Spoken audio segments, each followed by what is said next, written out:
Aku loh, kayak aku. Mbak, namanya siapa, Mbak? Yih, kula Deni. Oh, ngaku no. Jajal rumahnya mana, Jajal? Rumahnya mana, Mbak? Nyapa tak kok omahku? Arep dolan omahku kowe? Ora. Arep ning ngene kok karo aku. Wani karo aku. Syukur we. Wani-wani piye? Nyapa? Jenengmu sapa? Wani apa piye karo aku? Syukur. Gak wani aku. Wedo. Lah niku lho kadang niku sempinen apa man? Apa? Sentimen. Sempinen, nggih sempinen niku. Wilujeng dalu selamat Nggih, malam. Wilujeng dalu. Ini toh sinden pesanan khusus panitia ini toh ternyata. Ya Nggih. ampun, wong wedok kok asu. Ayu, Ding. Ayune saking ayune malih asu ngono. Benjegok dalange kuwi. Ada pepatah mengatakan tak kenal maka tak sayang. Ngaten, nggih. Perkenalan dulu terhadap warga masyarakat Dusun Banu. Coba asmane sapa? Nggih. Assalamualaikum warahmatullahi wabarakatuh. Waalaikumsalam warahmatullahi wabarakatuh. Iso salam taku? Iso salam. Wong santrine Kiai Sakdun. Iya. Oh santrine jenengan Ya nggih? nggih to, Oh, aku iya, anggaran dijak ngriku ngene panjenengane Mbah Yai Ali ku. Oh iya. Mas kok Mbah, sik piyantune sik timur. Asmane sapa asmane? Ayo perkenalan sik, perkenalan. Hai. Duh, kok gedimen Oh, suarane. terah cangkeme Mas. Nggih, heeh. Perkenalan yo namanya siapa? Nderek pitepangan kula dipun paringi nami Tumpuk. Tumpuk. Wong santri kok jenenge tumpuk lho. Lah niku enten maknane kok Mas. Maknane tumpuk itu apa? Tumpuk. Ayo, artine apa maknane? T U M P U K. T. T. T niku takwa. Kita sebagai bangsa Indonesia harus takwa kepada Tuhan Yang Maha Esa. Betul. T niku? Takwa. Hebat kok ya iso ya. T pertama itu artinya apa? T itu apa artinya? Takwa. Bocah kok ya jan gemesi ngono modele. T itu artinya apa? Takwa. Wes Mas aku nak kupingku jublek dhewe iki lho. Takwa. Nggih. Betul. U niku usaha. T takwa usaha. Usaha kita diwajibkan berusaha. Kayak sampean iki macak sinden. Nggih. Tapi aku kok mengro ning pondokan ning tempat transit sampean nguyuh kok nguyuhe ngadeg. Ora sama ngomong kok Mas. Ora sama ngomong gitu. Lah aku ya izin kok ya. Iso. Usaha. Usaha. M manembah. Oh, manembah marang Gusti kang murbing dumadi Allah Subhanahu wa taala. Nggih to. Terus bar M terus P nyusul. P apa P? P niku praktis kudune. Macak iki kudu praktis. Delok aku delok wis ayu to. Ayo. Delok kesing lho. Boyo. Hei, polahane kok kaya Sip ta Mas. P niku praktis. Jenengan dadi sinden katanya pun pinten tahun to yu? Sekawan dosa. Suwi men to. Nggih. Dadi sinden pun pinten tahun? Sekawan dosa. Lah bar aku wis renek kabeh. Ngaten niku sinden nggih berangkatnya sinden napa? Mayang napa campur sari napa tayo berangkatnya jenengan niku? Berangkate kula. Nggih. Kula kentrung. Kentrung Mas. Sing mbombo karo Jawane niku lho Mas. Oh, iya. Oh iya. P, terus P praktis U. U supaya unggul. Nek wis praktis sih unggul uripe. Nggih. K terakhir. Ya karepe ki engko ya ben entuk tambahan saithik-saithik ngono lho Mas. Oh iso golek tambahan ini. Bersih dusun Banu yu. Banu. Aku nek nyeluk yu, Mbak nyonya napa nyah-nyoh. Ya sak geneme mong jenah nak rai-rai naga ngono ya ora apa-apa kok ya iso. Gak ketok akeh sing tertarik karo sampean. Mbak ngaten nggih? Nggih. Nggih. Inggih. Malah koyo ciduk dawet ngono Mas aku. Ya ora apa-apa ngene akeh sing golek ya Mas. Iya. Tapi kan manis. Alah manisone tapi nak rata wadus. Ratus ya ben to. Ben.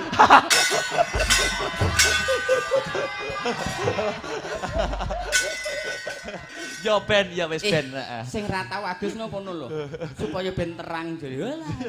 Ora adus, aku mau adus ning transit tempat transit. Prancis po. Transit Oh, kok sampe ke Prancis. Prancis. Tadi sudah ketemu siapa saja di acara bersih dusun Banu niki, Mbak? Tadi. Iki ta, nggih? Nggih. Kene iki apa Mas Banu? Banu. B ANU mau wis tak artekne. Ya iya. Maksude ning kene iki arepe sampean arep nyumbang apa ngono lho. Aku ya wis nyumbang ngene iki to Mas, arep nyumbang apa-apa ya ora iso Mas. Lah nyapa? Lah aku rene golek dhuwit men kok nyumbang. Maksude iki arepe urun rembug apa? Heeh. Ya ngene lho Mas. Piye? Asik. Lho, nyapa kowe iki kok iso asik piye. Ya bersih desa ki Bersih dusun. Bersih dusun ya. Nggih. Bersih dusun ki awake dhewe ki awake dhewe ngono ndase melok sapa nak awake dhewe. Iya. Piye. Piye? Heeh, piye? Bersih dusun iki Supaya awake dhewe ki iso bersih. Bersihi. Awake dhewe neh. Bersih ya jiwane ya ragane. Jiwane ya ragane. Mung tapi anu Mas, aku dhewe salut karo panitia Mas. Panitia salut nggih. Ya mergo kan ya apa wi gupuh ngono lho Mas. Gupuh. Ki jarine Kyai sakdone iki ngene. Piye. Ketoke wakrab ngono to. Piye. Aku nak kleru aku ya bener-benerne to Mas. Iya, heeh. Karek Enek dawuh ki ngene, mangkana yuk minu billahi wal yaumil akhir. Heeh. Fal yukrim. Heeh. Fahu. Baik. Sing sapa wonge iman nang dina kiamat lan dina akhir, Heeh. kon mulyake tamu. Iya, aku teko no Mas. Heeh. Disubyo-subyo. Wis subyo-subyo. Daharan metu kabeh. Daharan metu kabeh. Ora nggur panitia tok Mas. Heeh. Rene ki bojone Swata ki. Heeh. Mas Rurah wae lah. Heeh. Mas ki anu Mbak tumpuk kene kancaku sekolah nang Senori kono. Oh. Ndang golekno obat nyamuk. Lah kok aku Bojone Swata sapa Swata ki? kulon kuwi lah. Oh. Sik to kowe kok ya kenal barang to karo Swata karo Pak Kiai barang kok kenal kabeh to. Kuwi mbiyen apele karo Swata karo aku Mas mbiyen. Apele Swata kuwi? Kuwi Mbak Mas Rurah kuwi. Iya. Lah kok aku moro to lah kok dikeki Dang Mas golekno obat nyamuk. Nyapa? Dikeki bantal. Heeh. Lah wong aku ki rono ki transite tak leh rang kono to Mas Benidek lho Mas. Heeh, Benidek. Ketanyalan to Mas. Heeh. Lah kok nang kono kuwi kok ya kuwi mang Heeh. disuguhi obat nyamuk barang. Kon ngemah apa piye aku. Ya sampean ben macak ben ra dicokoti nyamuk Karepe ngono lho, ngono. karepe ngono. Jan ngono kae. Heeh. Ngene iki awake dhewe ngene iki introspeksi diri, Mbak. Acara agenda rutin tiap tahun wujude bersih dusun ini ben apa? Mengenang leluhur-leluhur, pepunden-pepunden. Dadi ngeling nek wong urip ki bakal nanti wong urip ki mesti bakal mati, gitu. Sampeyan barang ngene iki ra roh aku apa sampeyan sik sing meninggal, sapa roh sampeyan tuwek aku nom, sampeyan sik sing budal. Aku kan ora roh. Ora aku budale Upama aku umure sing luwih tuwek kok sampeyan, sampeyan enom. Terus sapa ngerti sampeyan sok panggah budal dhisik. Aku nak ya ora roh. Ya aku yo nggeret iki kabeh to. Nyapa kok dhewe apa ya wani aku kok ya iso. Wong mati ke lho, nek menurutmu piye, Mbak? Ayo wong mati ki parane nang ndi? Wong mati yo parane ning Gusti Allah, ning akhirat. Ora iso, Mas. Lho kok gak iso? Ya manut sing gotong. Gowo nang pasar ya monggo, go nang kuburan ya monggo. Yo mesti nyawane iki lho, nyawane. Ngono ya. Wis takok Mas. Oh, takok. Sing dhuwur ae ora sandendekan. Bahaya. Karuan aku golek. Aku wis kadung diulang Mbah Yai Sakdun ngene iki wis. Tenan lho ya, Tenang. tak bedheki tentang wong mati kudu iso gelar iso gulung. Awakmu wis mendeklarasikan diri sebagai santrine Kiai Sakdun. Heeh, tak bedheki saiki. Iya. Nyapa to wong mati ngono kok mesti dikeki gelu. Gelu. Gelutuk. Iki lho, kepelan kene Mas. Gelepungan iki lho. Wingi nek dikeki kasur no turune ra tangi-tangi Mas. Ngene lho Mas ya. Kene apa wong mati kae kok dikeki gelu ki rata basa Mas wi. Piye? Jarene yaine Sakdun ki ngene. Piye? Aku panggah kok kono lho. Iya. Nyapa aku nak kleru ben salah wae, Puk. Ben ngono. Ya piye? Ngene. Duh, nyapa kok beker lho malah. Ora didhawuhne iki ngene, idza mata ibnu adama ing kota amaluhu. Heeh. Ilamin salasin. Heeh. Sedekah jariah. Heeh. Ngilmu manfaat, anak sing soleh. Heeh. Hubungane karo gelu. Ngene. Heeh. Wong anak Adam ki besok kabeh mati. Ki iki kabeh tunggale sampean ngomong nemeng lho. Iya. Sampean dhisik ya ora apa-apa, aku keri ya ora apa-apa mang lho, Mas. Asemi malah dibales. Kuwi kabeh besok pedhot, Mas. Terus Kejaba perkara telu. perkara telu. Siji. Telu ngene lho, telu kok ngene lho, telu ngene. Lah sing sitok turu, Mas. Iya. Terus telu, heeh. Yang angka pertama, Sedekah jariah. oh, Kaya dene nyuwun sewu. Nggone Mas Suryono wi. Bapake wi wis wakaf masjid Gudi, Mas. oh wakaf masjid. Nggone Mas Wardi jarene karo Mbah Dok Karsi. Nggih to? Sing wakaf niku lho nggih. Nggih. Nah niku kuwi ambek wonge termasuk sedekah jariah. Ambek wong esuk wis sedo, nek dik dienggo salat, dik mili terus. Ora kok milih, Mas. Sik nampa ganjarane milih apa banyu kok ya. Oh iya. Asem. Ya. Milih banyu to. Oh iya bener. Ya ora mesti, Mas. Lah apa milih apa? Nek ora banyu. Wedang. Oh iya, lah ya wedang iki banyu kok iso. Ora mesti, Mas. Ya banyu kan putih. Heeh. Ya nek wedang kan enek bubuke. Oh iya. Wis enek kopi meneh apa Mang? Urung enek, nggowo dhewe aku, Mang. Terus bareng ngono, bar amel jariah. Sik amal jariah ki, Mang. Heeh. Termasuk melok nyengkuyung, termasuk pendidikan agama. Pendidikan agama. Masjid. Masjid. Ora iso nyengkuyung bondo ya nyengkuyung tenaga. Tenaga. Ora iso tenaga ya pemikiran. Pemikiran. Ora iso pemikiran ya donga. Donga. Kuwi wis padha wae. Tunggalane kono mati dhisik Pak Keri bareng kuwi mang ya termasuk donga. Oh, piye? Donga. Perkara mati dhisik mung piye? Donga. Donga. Kowe kok iso malah kaya terus kedua bar amal jariah.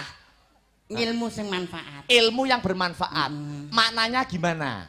Nak duweni ilmu iki mung duwe sing agama Islam lho ya. Isane bismillah ya diwarahne bismillah. Bismillah. Isane Fatihah diwarane Fatihah. Fatihah. Nyuwun sewu kanggene putra putri nak bisa suratul Fatihah niku sing marahi wong tuane. Oh, ngaten nggih?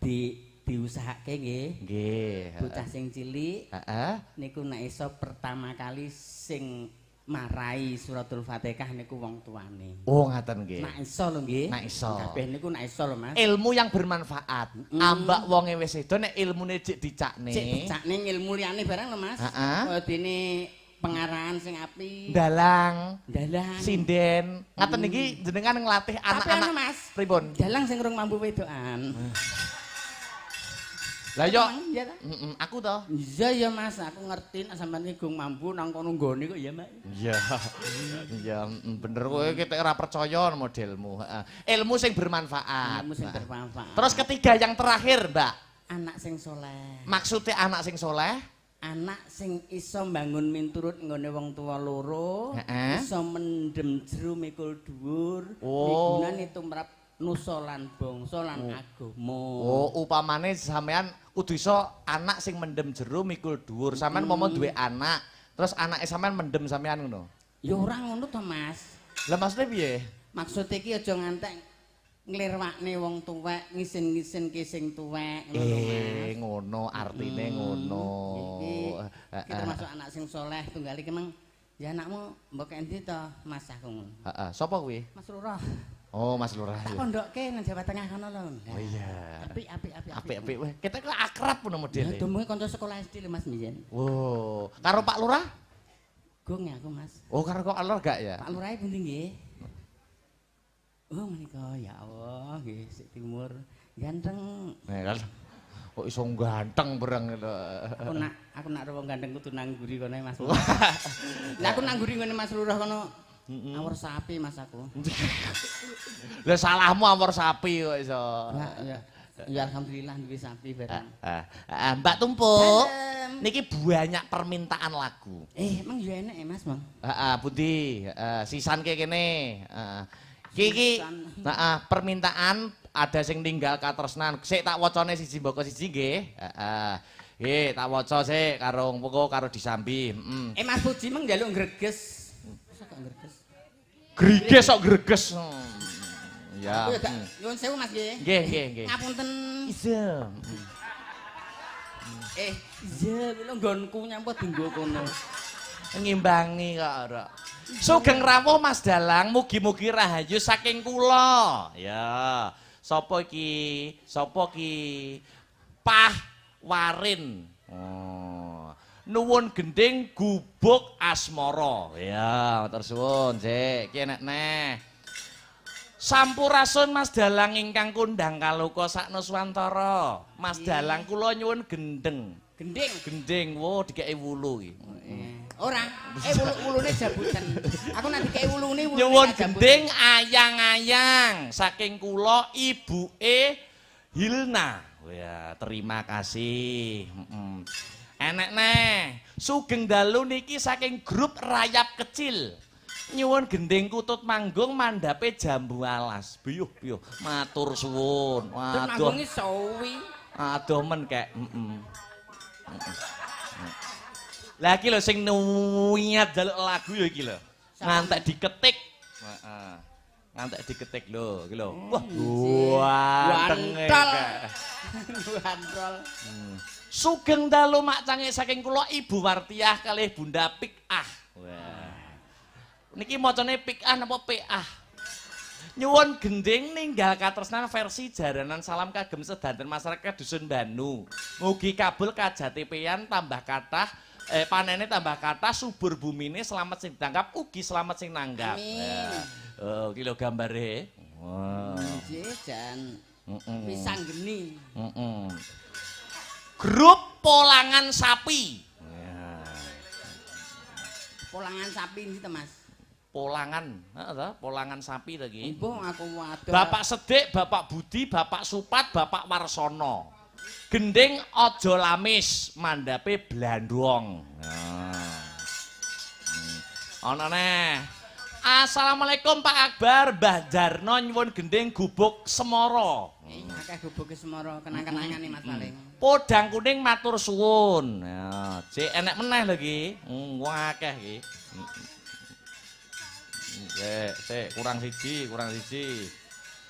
Bakul sapi sak rombongan. Ya, iki. Sak kandhange.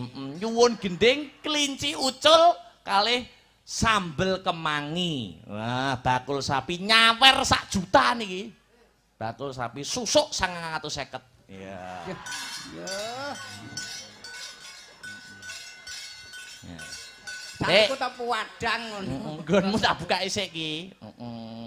Pah, iki rokok rokok demenane cacah lho. Sukun. Nyuwun gending kagem Ibu Pasri, gending kangen lan ayang-ayang. Ya. Wah, sak mene kae. Karek mbongkoki. Ya, saiki bersama sinden-sinden Astabrata ya. Jano. Heeh. Mbak Denko. Mbak Deni Denko ben menemani saya dan Mbak Tumpuk. Santrinya siapa tadi? Kiai? Mbah Sadun. Mbak Sadun, iya. Mangga Mbak Denko katuran jumeneng spot ana sing gumyak to. Yo. Lah kok teko neh bledek. Nyapa? Sindene pegeblok kabeh ngono. Ora anak cumpleng. Cumplenge sendianu kuping kok bathuk. Gak kok kene nek ndeler dhewe. Ayo disalami no. Salaman. Sing dalu ning. Dalu. Ning. Ning. Nyapa? Ning ndi? Duh. Namanya siapa? Nyapa takok jenengku? Syukur. Syukur. Takok kuwi emoh Iso malah nyalahne kono. Tekoki aku lho koyo aku. Mbak namanya siapa, Mbak? Nggih, kula Deni. Oh, ngaku no Jajal rumahnya mana, Jajal? Rumahnya mana, Mbak? Nyapa takok omahku? Arep dolan omahku kowe? Ora. Arep ning ngene kok karo aku. Wani karo aku. Syukur we. Wani piye? Nyapa? Jenengmu sapa? Wani apa piye karo aku? Syukur. Gak wani aku. Iso gak wani aku lho. Mbak Denko ini namanya. Duh, Iso jegok iki lho. Jegoke pasu kok dodek. Mbak Denko dari Kota Angin Kabupaten Nganjuk. Dan manis. Iya manis ya. Mbak Denko. nggih. Niki permintaan terbanyak gubuk asmara. Ya. Menten men so. Lah ya ora apa-apa, permintaan terbanyak harus dipinangkani, ngono. Dipinangkani. Nggih. nggih. Bawanono mak tumbuk pamerno karo warga masyarakat Banu sampeyane ora mung pinter macak sinden ning ya iso nyuwara. Suara kirik. Heeh. Swara ya Suara kirik ritak nyampoh. Iso gedhi aku kok. Yo bawanono ya. Pocung bawane Gubuk Asmara. Ya.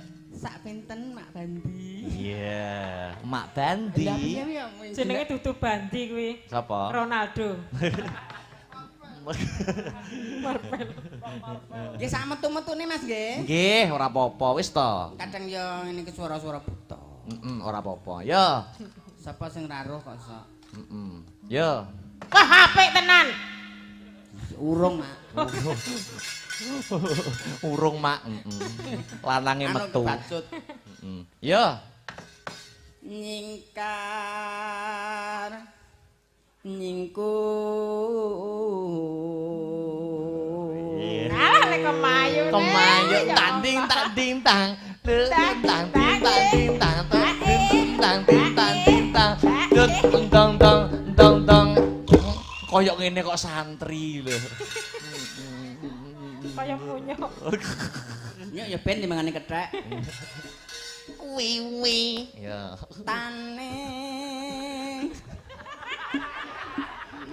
nyingkar nyingku. Alah pintere entang tang tang tang tang tang tang tang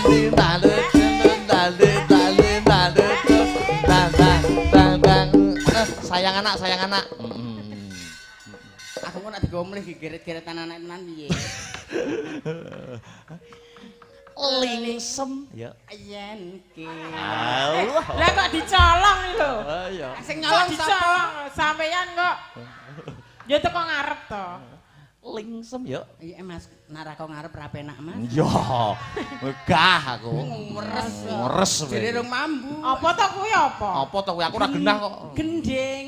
Bawa ki lho, bawa. Bawa. Bawa. Bawa Kok nganggo kae. Ya salahe. Harus sing mendang dikaikane kowe. Ah, sampean seneng karo sing endang. Ora mesti Mas. Ora mesti. Lingsem zen ke muntah. Cengkok eleh jemotos lho.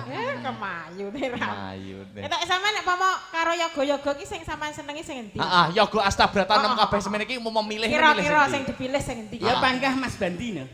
Oh sing geder. Wiliyane meneng gremet ae Mas wi. Oh. Gremet apane? Anu mijeti apa sing kesel Dik. Seneng aku. Senyum. Wonge senyum. Senyum no nek karo aku nek karo sampean kok gelem. Ora Wonge terus guyu-guyu wis ngedap-edapi nek Pak Bandi niki. Oh elok niku. Ora jarike tok sing diwiru. Heeh. Pipine diwiru. Niku cat wis sepuh kok ora. Ya. Ya, Aku nek ora karo kasihku ki gak wani aku. Ya. Arep ngomongnya tengkleng aku ya sawat bathukku engko. Ya. Tekan dino. Yai Sadun. Lelam hukum. Ora ya. Lelampahan kangka uri. Sing penting guri padha ya wis to. Iya.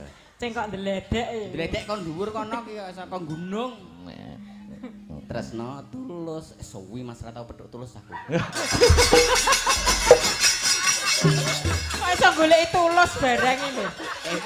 Suwi ra ngruwat ning kene terhan suwi. Suwi. Saiki rambutnya dawa kok Mas. Tulus ki wong endi? Tulus ki wong endi? Tulus iki dalang ruwat.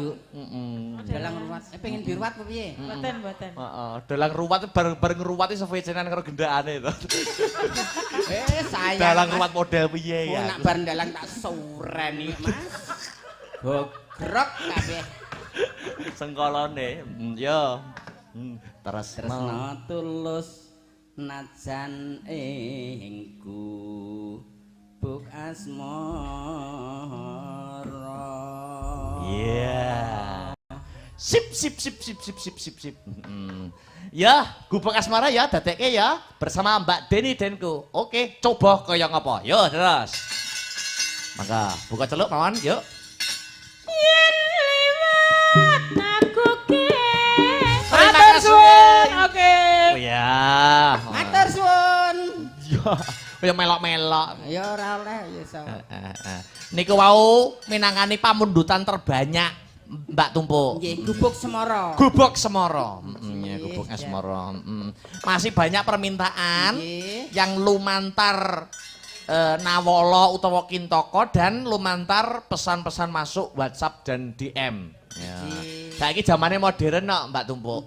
Wong njaluk lagu ramung lewat surat ning ono lewat WA, DM, Instagram, TikTok dan lain sebagainya. Sampeyan ngono ya gawe Instagram, TikTok ngono ya gawe sampean. Damel kula. Ngono TikTokmu mbok jenengne sapa? Kula to. TikToke. Suman selamat. Jeneng TikTok kok suman-sumun selamat. Kula niku wis tuwek Mas, ra nganggo ngono-ngono wi Mas. Wis ora nganggo. Karepe piye ya bras-bras ngono. Iya. Kok aku wedi Mas. Wedine napa? Iso kenalan nge Santu Kota Bocah nggo ganteng lah kok foto sing wis 20 tahun kepungkur. Ya ora aja nganti kok. Diterusne ya. Iki masih banyak permintaan. Aku nyuwun Mbak Neha. Jumeneng Mbak Neha. Sepatu iki, sepatu. Oke. Alhamdulillah. Wilujeng dalu selamat malam Mbak Neha. Selamat malam Mas Akbar. Nggih, baru malam ini saya ketemu panjenengan. Nggih, ini pengalaman pertama saya ikut panjenengan kalih Sanggar Astabrata. Niki nggih pengalaman pertama kula diderekin jenengan. Oh nggih, kula nderek ajar nggih Mas. Kula sing ajar-ajaran. Kula nggih nderek ajar. Nggih. Nderek tepang lah Diwano ada pepatah mengatakan tak kenal maka tak sayang, Mbak. Nama Nggih. lengkapnya siapa toh Mbak Neha? Nderek tepang nggih Pak Bu.